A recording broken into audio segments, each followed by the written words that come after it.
things that were most important to Pa and Ma were his family, his friends, and to make a better life for all of us. He did that.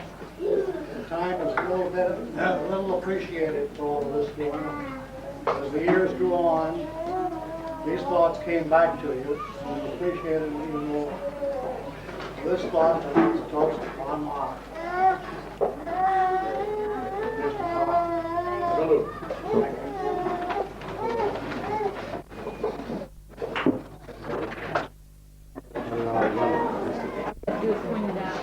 Well, Jim touched on most of the high spots on our family beginning. There's a few things that happened while we lived at these residences.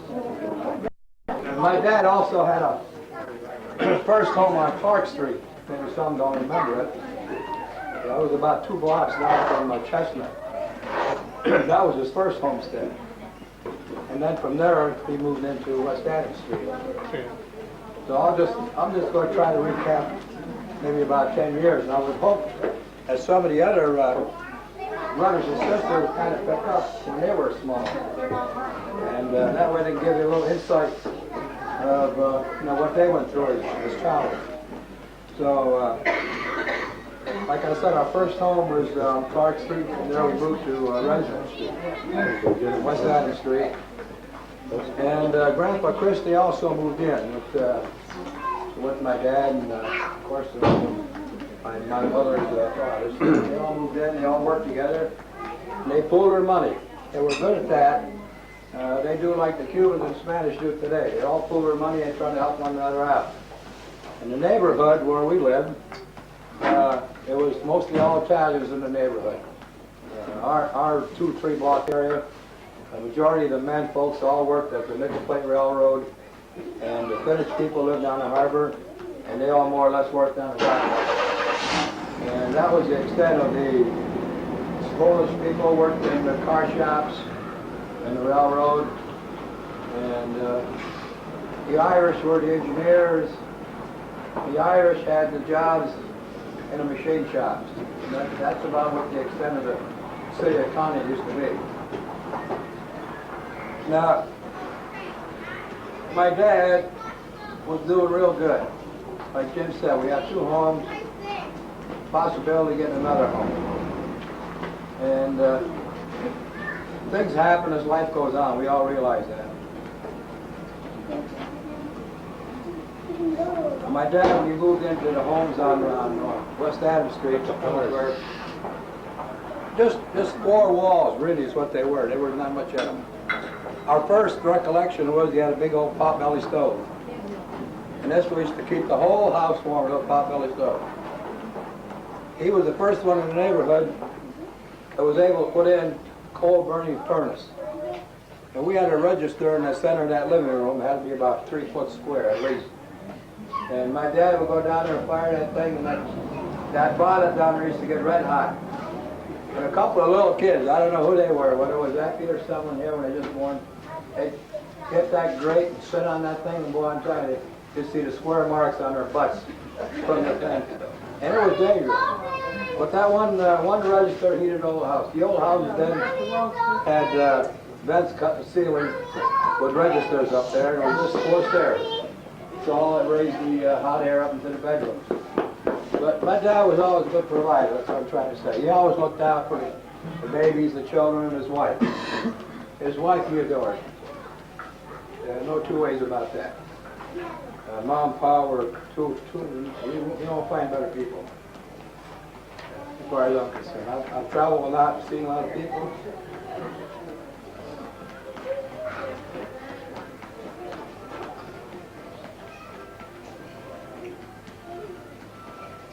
But he was always in love with her so much. So then he bought Ma first electric stove over there, and all the neighbors used to come over. I remember I was a little kid, the neighbors would come over to toast bread in an oven. Can you believe that? I think toasters were, never heard of toasters. They come over and burn the bread, burn the toast, but she'd always have coffee for them, or she didn't have coffee, she'd have a jug of wine on the table. But Italian ladies, They all loved Mom. Mom always put on a good table. She never refused anybody anything. That's one thing about her. So I always remember these things. And then I recall buying her a beaver coat. Maybe Jim knows, maybe somebody else. Oh, yeah. She had a full-length fur coat. And that was the first fur coat I ever seen. I'd never seen anybody in town ever have one. And that thing was just beautiful. The pelt on it was just beautiful. And she'd wear that thing everywhere. She'd go shopping, drag us along, go shopping. And well, when she'd go downtown strutting in that beaver coat and her hat on, everybody would look and stare at her. I mean, it was just beautiful. Just something that, you know, a lot of you maybe don't know, but maybe Jim and Rosie would know, you know. And jewelry, same thing with jewelry. He always bought her jewelry. And a lot of that jewelry disappeared. We don't know where it went. We had, Ma had a little china closet in their living room. And they kept their bills there, and money and change and so forth. And that's where her rings were kept. And she had maybe half a dozen or a dozen rings. Beautiful rings, commitment, they were out here. But we don't know where they ended up. Somebody's got them, someone's using them. And God bless whoever's got them. I hope they take care of them. And Pa also had a 38 stub revolver up there to protect the family. And then as the kids were getting older and growing up, I heard Ma get into it now and then. You know, he finally got that revolver. And she said, "What are you going to do with it?" He said, "I'm going to take it out and bury it." He said, "I don't want any of my kids getting hurt." Italian, talking in Italian, you know. So he took that little 38. Just with a small bit. He put it in the palm of your hand. He'd take it out there. He took it somewhere and buried it. And that was the end of it. Never seen it anymore. Never found it. And the only thing that was left was a few bullets, right? Never found it. Never found it. That was the idea. We did look, but we never found it. And during the baptismals and first communions and confirmations that we had when we were kids growing up, Ma and Pa always put on a party. You can always count on them to put on a party. And they invite the whole neighborhood. I mean, there'd always be half as many people you got here today. There'd always be people around coming in. Confirmation and baptism were a big thing to them. They just adored having people around and having parties. And these things, as far as I can recall, and they meant a lot to me too. And I just know took out a few things and try and elaborate on it as best I can, you know. And also, Pa built two ovens, brick ovens, wood-burning ovens for bread. He built one on West Adams Street and built one on Residence for children. And the one on West Adams Street was on a barn in the backyard. We had a little barn back there. He built that back there, and the thing was just beautiful. I mean, all the neighbors used to take turns to come over, bake the bread, and Mom would let them use it. Pa used to get the wood for them, go down the railroad, strip railroad cars, come home with a pushcart full of wood, and all the neighbors just come in and take turns. One day a week, tell them to bake their bread for the whole family for a couple weeks at a time. So that's a generous Pa used to be with other people. I mean, he was that type of a guy. And one of his favorite nieces got in trouble one time, and I don't want to mention any names, but you know, she got in a little jam, and everybody was chastising her and this and that. And Pa said, "Well, the town, you know," he said, "who are you people to pass judgment on somebody?" So at that time, we're talking back in the 30s now, the money was pretty tight. He took her, got her out of the jam, whatever it was. And I know the figure that Ma has told me time and again. It was over $1,000, whatever it cost, whatever it was wrong with it. And he took her that, paid for that. And this was my cousin's relatives or something anyway. But Pa took care of that. Never chastised her. Never. If you needed help, he was there.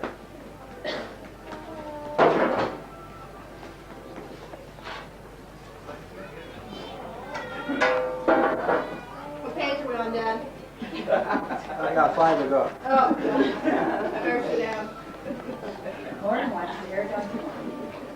Now, the thing that knocked Pa for a loop, I'm quite sure some of the older people here would know, but that Great Depression what knocked him for a loop. He was out of work for many, many years. And He figured a crash at 29, came here, and he was 30, 31 he worked, and about 32 he got laid off. And he just never recovered from that. He was off many, many years out of work. Had a family to raise. At the time, Rosie, I marked it down, Rosie was about 11 at the time, Jim, year 10. Mary was 5 at the time, according to the records I got. Tony was just 2 years old.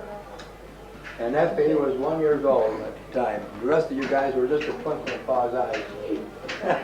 So, but that depression, the Great Depression really knocked him for a loop. The people he worked for just wouldn't get him back on the job. And this was part of the reason he bought that property on residence, to start it all over again. And then he finally did get back to work.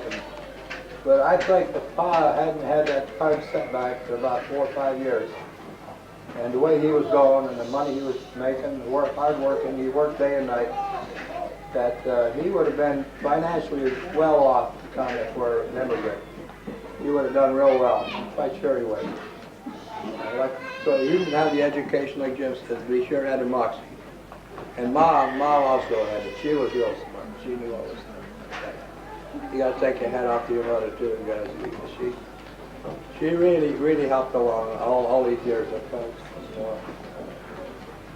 So that depression, though, everybody that lived in that area, it was tough.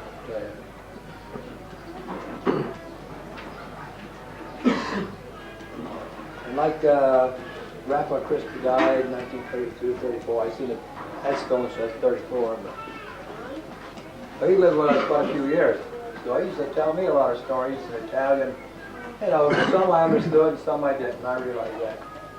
But one thing that struck me, he had an old brass bed, if you remember, in the front room, the parlor, and it had a sunroom in front on Adams Street.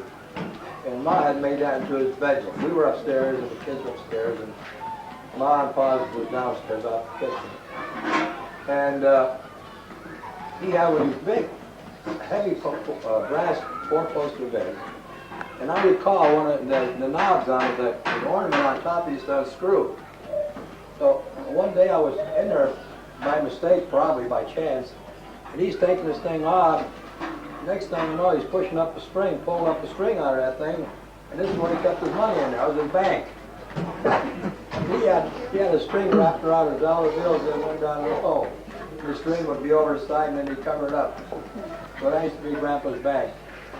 But a funny thing about him, in the springtime when we used to do spring cleanings, one of us used to go down in that furnace and that bonnet there used to be stuff all in there, money and everything. And Ma used to probably say, whoever goes down there and cleans that, get to keep all the money that's down there, whatever's down there. Well, you know, Grandpa'd come along and throw a few dimes, a few quarters down in there so we could see him shining down in there. Then we'd jump down in there. It would be about that deep from the floor to start cleaning out all that old bonnet, whatever we find, 30, 40 cents, 50 cents. You know, it was big money then, but it was something. It was a close family. I really appreciate that. Just little things like this mean a lot to me. And when we went to, before we went to residence, it must have been our residence. Jim and I, during our summer vacation, he was a couple of years older, and I was, our summer vacations aren't like kids have today. The times are tough. Jim and I used to go paint houses for Ivy Building and alone. We worked the summertime to pay back taxes or pay forward a little rent, mortgage payments. And if you people see some of the big wooden ladders that they have in Connie at the 3-4 story houses, you can imagine him and I, about this tall, trying to bring those ladders up to the side of the house and pull them up and go up to the base and hang by the shoestring up there, stretch it out, reach it out. So the ladders weighed more than we did put together, really. But it was tough. It was a tough going. But we did it. We did it tough family. And I'm quite sure Pa appreciated it. And when he bought the land over there, and the land was available, and anybody around it wanted to build on it, we chose not to build. We bought a home. Some of the other ones wanted to build there. You let them build on it. I think the ones that do live there now should realize that. something we're going to hold on to, and we'll always be in a family, your children maybe perhaps, or whatever. That's entirely up to them. But he did offer everybody in the family any property if they wanted it, and was there to build a house in. So that's one thing about Paul. Paul was always generous. Always generous, even to his dying days. So anyway, all this here happened, and you know, I'm happy to be part of his family, and I'm quite sure the other brothers and sisters are too. Sometimes it's kind of to think about these things. So all I could say in closing my praise to him would be that he cared so much for other people. He was always caring and giving. To that I was told.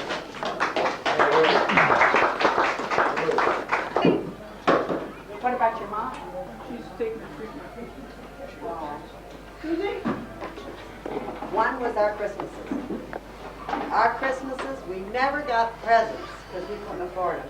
But we all had our Christmas sock. We all hung our Christmas sock, and I always made sure that I got one of Mom's cotton socks because they were nice and warm. And in that sock, we'd have an orange, an apple, banana, nuts. But the best part was in the toe of the sock. We always got a 50-cent piece. And with that 50 cents, all of us kids were allowed to go to the old theater downtown Conneaut, the Ohio Theater. And we go there at 11 o'clock when the doors open. And we stay there till 7:30 at night when they wouldn't let anybody else in. And we got our money's worth. With that 50 cents, we were able to go to the movie, get popcorn and a drink. And we used to see like old movies like Roy Rogers and Gene Autry and all those kind of Western movies that were popular at that Silent time. Whistle? Silent Whistle? Yeah. And that was one happy time that I remember, that all of us kids were happy and we all shared that part of Mom and Pa's giving of themselves to all of us kids. Another time was Easter. We never got Easter baskets per se, but Mom always made us an Easter basket. Pa would go out and get the branches from the trees and skin them all the bark off of them. She'd boil all the eggs, and she'd get blueberries or grapes or something to color the eggs. And she'd make us, and all of us kids, an Easter basket. And she'd wrap the dough around the egg, and she'd put a handle on it. And we always had our Easter basket. But Pat and Joe, one time, ate their Easter baskets like two little piglets and totally destroyed mine. And Mom chased them all around the house with the broom. I thought she was going to break the broom over both of their backs. That's how angry she was that time. Another time I remember Pa was when he would go to work and he'd come home, and at 3:30 I'd always walk up to the corner to meet him because I knew, and I carried his lunchbox home because in his lunchbox he'd always save a piece of fruit for me. And I'd always have that piece of fruit. And he'd tell me on that two little short box going home, he'd say, eat it before the other kids get it. So I always had a piece of fruit. I was no dummy. I got there sometimes 5 minutes before I seen him coming around the corner. So those 3 things I'd like to share with everybody.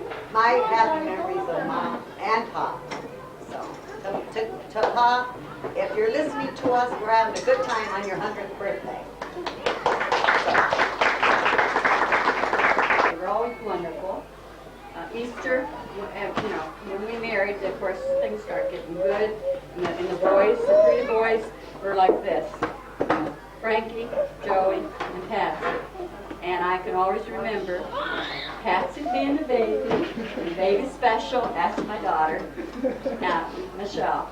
And I can always remember Patsy, even up till he was in his 20s, climbing on Grandpa's lap and crying. I think they were phony volunteers to get his own way. And of course we know it, and we loved it. We loved him doing it because after all, he's the baby. He's still the baby. The baby brother. And to me, he's the best. One of the best. My husband is the best. The few times I've ever talked to him or ever been around him, I'm sure everybody knew he had a pocket. And what he kept in his pocket. The bank. It was his bank, right. Excuse my bad. But one day for some reason or other, we were talking, and I said to him about, why don't you want to ever go back to the old country? No, he says, I came over, I left it. It's behind me. But, he says, I would like to go back and find the tree where I planted all my money. Before I left, I buried everything, and he says, I would like to find it. And that was right, the war was going on, or right after that, because I didn't come into the picture till 48. And he said, but he says, I hope those bombs blew everything up. And that was his excuse. But I often wondered, I'd like to find that tree. Or where it was. I go over there sometimes and sit there and I can understand every word. Timothy. But he used to tell me, Stephen, you know how Rockefeller got so rich? And I'm listening, I'm believing everything. He says, every time you see a penny on the ground, you bend over and pick it up. So even then he was trying to put in your mind, you know, that you got to save that change, get that, you know, everything counts. Hold this on me. I'm not doing it. Sharon, This red button. as the first grandchild, you have special. Yeah. I did mine already. I don't want to. Here, hold this for me. The red button. Just, it's on. Just look at You it. were always there. Sharon, how about the ice cream wagon just come around? Grandpa? Yeah. I think one penny. I did something at Grandpa's funeral. Because you all spoke of his pocket, and he was always had money, and everybody knew. I mean, all the kids knew that Grandpa had that money in his pocket, right? And so, at the funeral, I made sure I went up to Joe's dad, and I told him, I says, give him $5. I says, you make sure that goes in my Grandpa's pocket. I hope he used it for his wine up there. I want to just say something that I told my son Timothy, and he took it to school. He thought it was so good he went to school with it. I said, I've got to tell you a story about your grandfather. I said, when you go to the family reunion, you're going to hear a lot about your great-grandfather. That's my grandfather. And I said, and hopefully everybody's going to tell you a little bit of a story about him. I said, here's one that I remember. When I was about 9 years old, I suppose, we used to walk home from lunch, from school, for lunch from Lakeview School. And every day we'd come home for lunch and walk back to school. And well, one day my mother was out shopping or something with Effie and Grandma or something. And they told me to go over to Grandpa's house and he'd make me some lunch. Well, I don't know if anybody of you have ever had Grandpa make lunch for you. But Grandpa made me a bologna and jelly sandwich. And I sat there and I looked at it and I ate it. I felt sorry for Grandpa. He looked so pleased with himself. I ate the sandwich and he goes, how was the sandwich? I said, oh, it was good. He goes, good, here's another one. I had to eat 2 bologna and jelly sandwiches. That's one of the things I remember about Grandpa.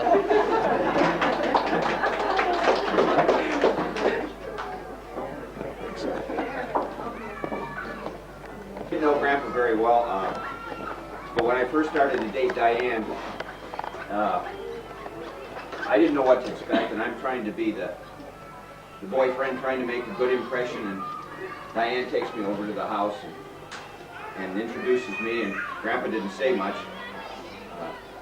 Like Stevie said, I caught about every other word, and he says, about all I can remember was, he said, one word, drink, and I shoved it in my hand.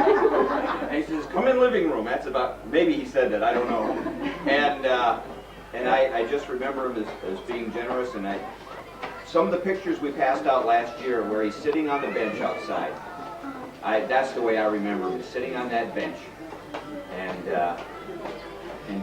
you know, maybe having some wine then. But I didn't know him very well, but I did have some fun with him. I forget, what kind of, I think they have a Donald Duck or Mickey Mouse. Yellow Donald Duck. Okay, he's got that, and then the fruit glasses, the little fruit cups that my aunts and uncles got, most of them got them anyway, yeah. This is like it. It's about that size. He always have, I can remember, from what I can remember, he'd have the little fruit juice glasses, and he'd constantly be traveling down the basement to fill them up. But it was that size, and I tried, and from what I remember, he had like little daisies or a little flower on it. But I couldn't find them. I tried really hard. But that's as close as I could get. And anybody that has one can keep it as a remembrance that they like. And those are hard to come by. But see, I can remember the little Really, it was a glasses, jelly jar. all his little, yeah, and his little trips down the basement. He never drank water, and he told us that many, many times. And the thing being, he said, the water will rust your pipes. So he never drank water. He didn't believe in drinking water, only as a matter of absolute necessity. Wine was his favorite drink, and he made his own wine. And he would have to make 100 gallons of wine. That's two 50-gallon barrels full of wine to do him through the winter months and into the next grape season. And he had it all well calculated, but he could only drink so much at a time for it to last that long. But he did, he rationed it out, and he did make it last that long.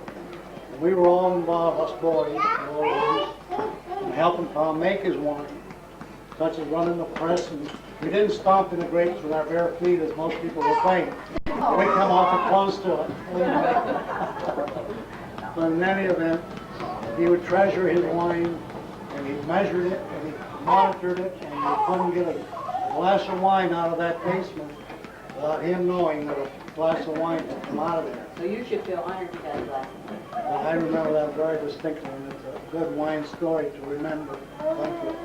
I remember, too, the uncles always used to help him press his wine, but he let the grandchildren take it over to the back so they wouldn't sip it around the side of the garage. He made sure it all got in the barrel that way. Susie, where's Susie? She had a story about the wine story. I remember Rosie told me a story once about Grandpa. I don't know if somebody could verify this or if anybody knows if it's true or if it was just Rosie. But she said that when Grandpa was 3 years old one time, he was behaving very mischievously, and his father just about fed up, and he put him in a bag and was going to take him down to the river and throw him in till his mother came and saved him and pulled him out of the bag. Hey, Joe, good idea. A little Italian discipline, huh? We hope that's not a true story. Yes, I hope it's not a true story either. There's a river right there. Yeah, right now, right. Well, Susie's wine. Talking to my father, he was doing something in the garage and he started talking about all the trouble John's in. And so as soon as he left it, he had to go. My father went and asked my mom, what happened to Johnny? Thinking Johnny Lewis, because he was talking about John. And my mother said, don't be stupid, it's on the soap opera. And he did, he loved to watch those soap operas. And when I was moving, when I graduated, and I left that year to move to Cleveland, and I went over to say goodbye to Grandma and Grandpa, because I was moving a big, 80, 90 miles away.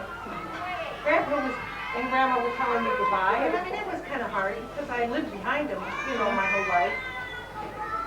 Grandpa was saying things to me, and the clearest thing that stuck to my mind was, don't get raped. Here's the carousel for the kids.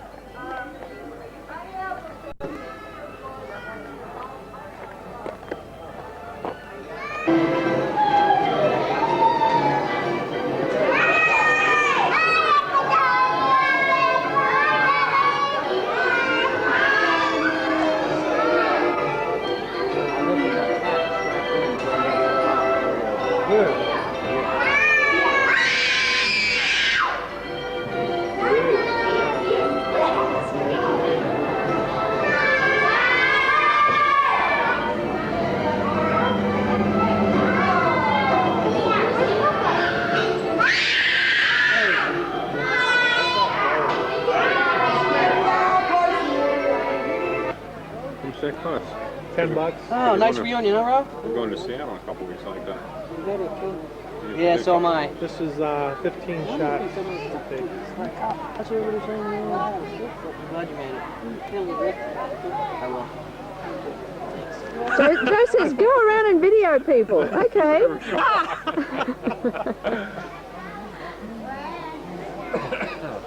What's your address? Which one?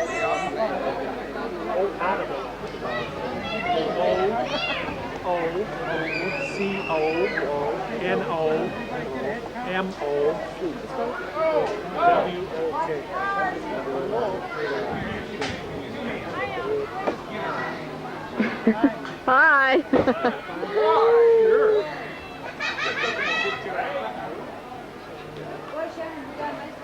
Gee, you did such a good job. You have to come back next year and do it again. Okay, you pay my way and I'll be here. Oh. I will set aside today.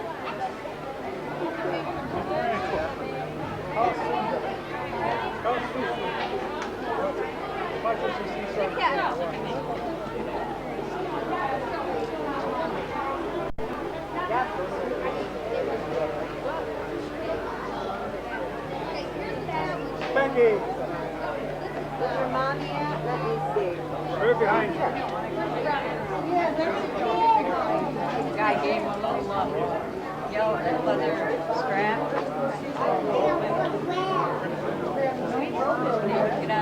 He gave it to him when he was outside. Get that cute little baby in there. Oh, yeah, look at that. Look at Aunt Frances. What a good girl.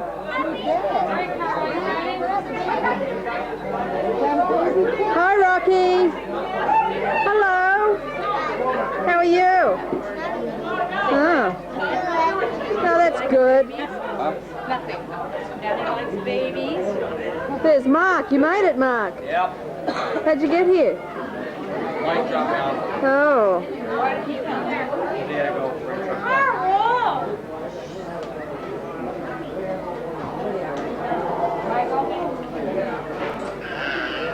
Francis, get you on video? Huh?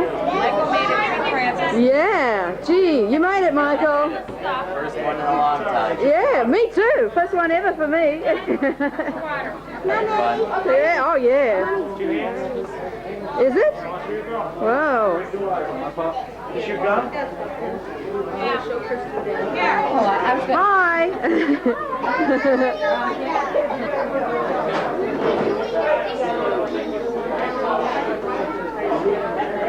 Here's the crate.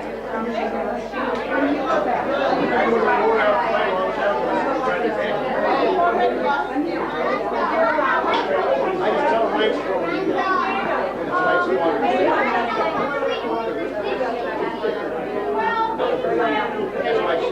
All those secret recipes.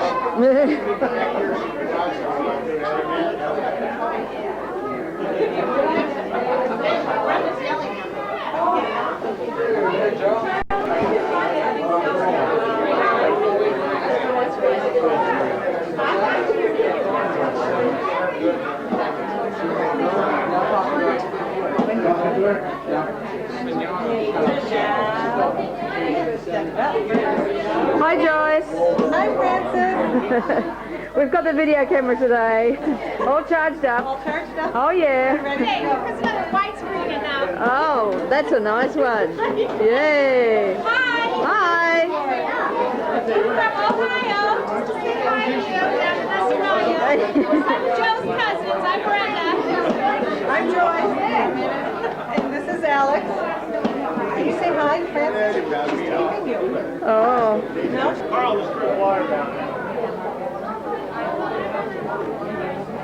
Hi, Susie. Hi, Francis. Just videoing all the people. Thank you. Are you having a good time? Oh, yes. Very interesting. That's good. Fascinating. You got a nice crowd this year. Yeah. Yeah, it's good. We have a great time. Yeah. There's the playground. It's a good playground for the kids to climb and...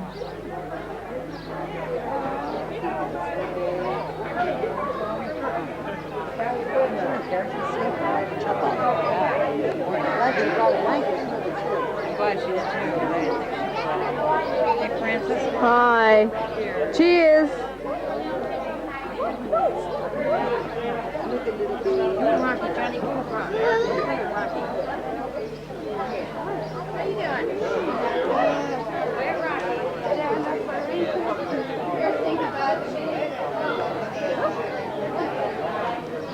Almost walked in front of you. That's all right.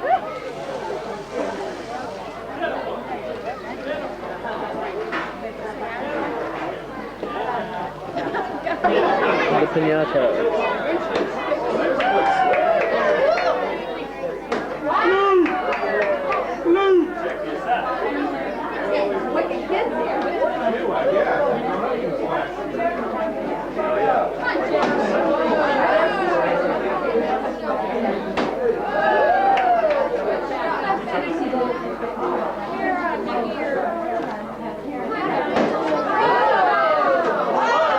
Hey, Papa, what you do there?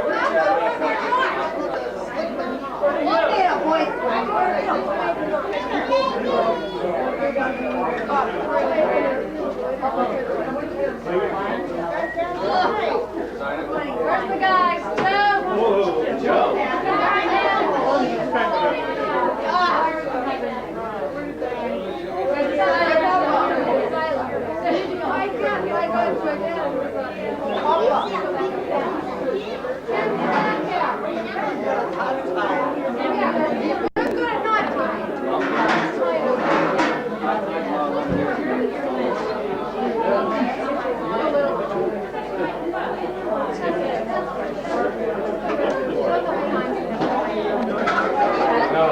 No, that business. You guys are back.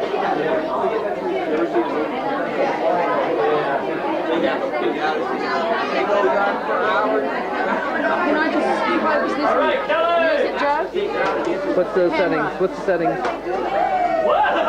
25, Yeah. an 8, and infinity. That's not right, is it? Well, you have to focus it, but put the thing on 5.6. Oh, that thing, yeah.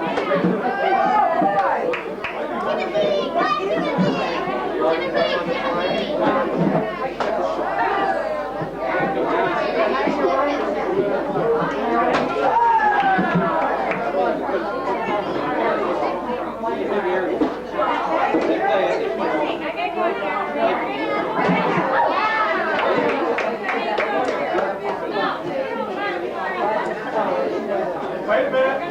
Wait.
Tony.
Tony! Tony! Get the candy! And this is for the older ones.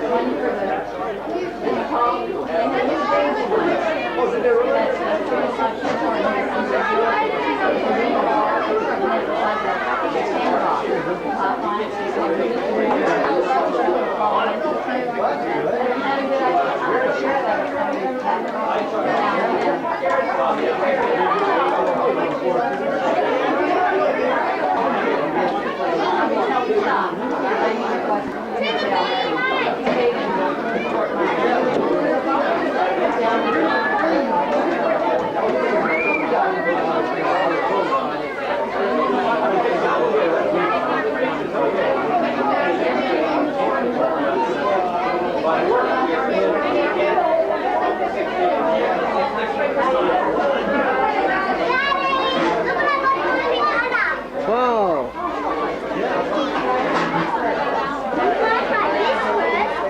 Good stuff, huh? Wow. Yes.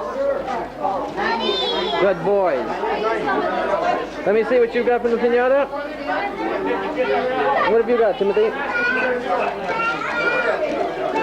Oh, wow. Good, kids. Don't stand over there. Jeremy, come back. These are the big kids. Get back. Just sit down and watch, Damn, Patty hits better than that.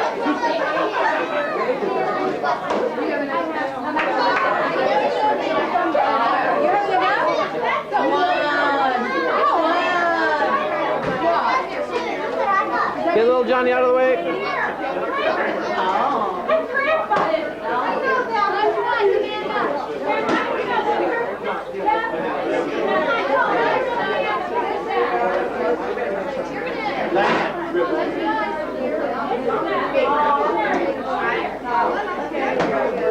Joe, you ready?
Hey, all done, Joe? All done. Now who wants to go next? Go get the old picture and make them all pose the way they were in that world. Where's my wife? Wow, where's he going now? David? Where is she? Whoa. Thanks, Francis. Three rubber guns. Next time. Uh-oh, you sound like you're on You're done.